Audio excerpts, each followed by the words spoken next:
لا إله إلا الله محمد رسول الله عليه صلاة الله وآله والأحبة. Assalamualaikum warahmatullahi wabarakatuh. Dakwah Nabi Muhammad SAW secara terang-terangan atau jahriyah.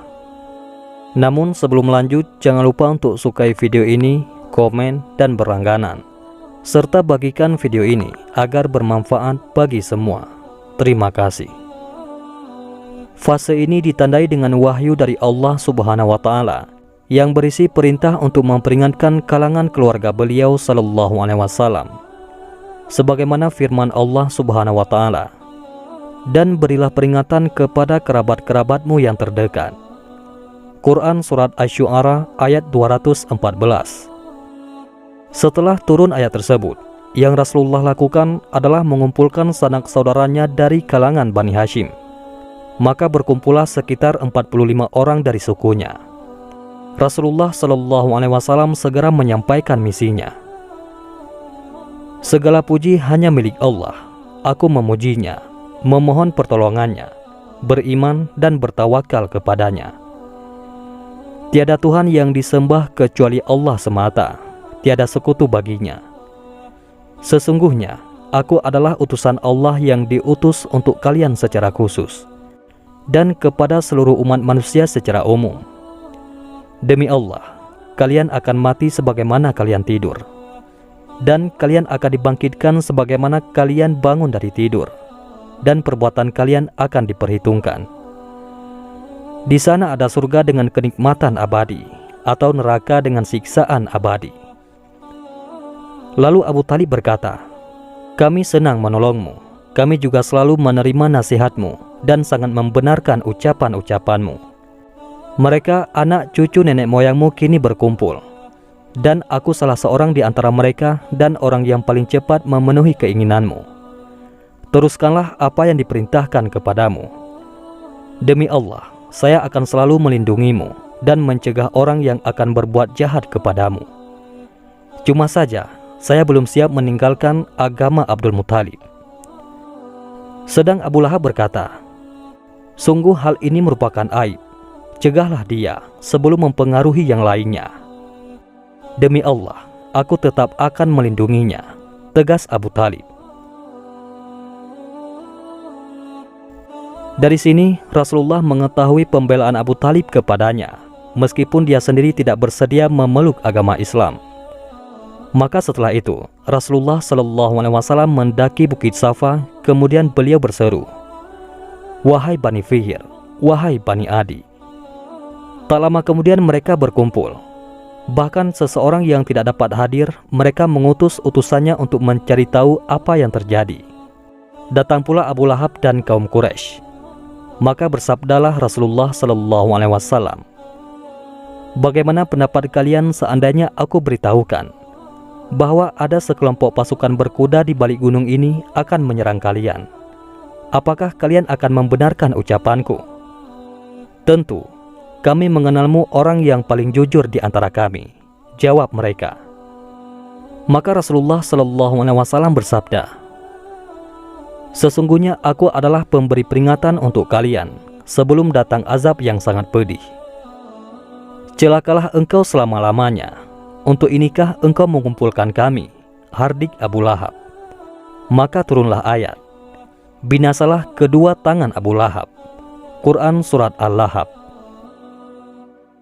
Di saat seruan Rasulullah terhadap kerabat beliau menjadi bahan pembicaraan, turunlah wahyu Allah Subhanahu wa Ta'ala untuk mempertegas misi dakwah Rasulullah kepada seluruh masyarakat. "Maka sampaikanlah olehmu secara terang-terangan segala apa yang diperintahkan kepadamu, dan berpalinglah dari orang-orang yang musyrik." Quran Surat Al-Hijr ayat 94. Maka Rasulullah Shallallahu Alaihi Wasallam semakin mempertegas misi dakwah beliau kepada seluruh masyarakat Mekah waktu itu. Beliau sampaikan segala borok kesyirikan, hakikat berhala-berhala yang disembah dan nilainya yang rendah. Beliau jelaskan bahwa siapa yang menyembahnya sebagai perantara antara dirinya dengan Allah Subhanahu wa Ta'ala adalah kesesatan yang nyata. Mendengar hal tersebut, meledaklah kemarahan masyarakat Arab. Seruan tauhid yang dibawa oleh Rasulullah SAW dan pernyataan sesat atas apa yang selama ini mereka perbuat terhadap berhala-berhala mereka jelas membuat mereka terpengaruh penuh penolakan. Tak ubahnya bagai kilat yang menyambar, kemudian melahirkan guntung dan getaran hebat di tengah-tengah mereka. Sikap mereka tersebut menunjukkan bahwa mereka memahami apa yang ada di balik misi keimanan yang dibawa oleh Rasulullah SAW, yaitu menggugurkan semua bentuk penuhanan dan penyembahan yang selama ini telah mereka percaya. Keimanan kepada Rasul dan hari akhir berarti ketundukan mereka secara mutlak terhadap ketetapan dan ajaran yang dibawa oleh Rasulullah. Tidak ada pilihan lain di hadapan mereka. Itu berarti pupusnya kekuasaan dan kesombongan yang selama ini mereka nikmati. Hilang juga kesempatan untuk melakukan berbagai bentuk kerendahan moral dan kezaliman yang selama ini dengan bebas mereka lakukan. Sedemikian besar kemarahan masyarakat Quraisy terhadap misi dakwah Rasulullah SAW. Namun, mereka tetap kebingungan mengatasinya. Sebab yang mereka hadapi adalah Rasulullah SAW yang terkenal dengan akhlak mulia, yang belum pernah mereka dapati orang semacam beliau dalam sejarah nenek moyang mereka. Akhirnya mereka menempuh cara membujuk pamannya, yakni Abu Talib, untuk mencegah dakwah Rasulullah SAW, mengingat kedudukannya dalam diri beliau SAW. Namun Abu Talib menolak permintaan mereka, sehingga Rasulullah SAW tetap dapat meneruskan dakwahnya. Gagal memujuk Abu Talib untuk mencegah dakwah Rasulullah, orang-orang Quraisy semakin kebingungan. Apalagi beberapa bulan kemudian akan datang musim haji, di mana orang-orang Arab dari berbagai penjuru berdatangan. Mereka berpendapat bahwa Rasulullah harus diberikan citra negatif agar tidak dapat menyampaikan misi dakwahnya di kalangan jamaah haji. Untuk merealisasikan hal tersebut, mereka pun berkumpul di rumah Walid bin Mughirah untuk bermusyawarah. Mulanya mereka mengusulkan agar Rasulullah dijuluki sebagai dukun saja.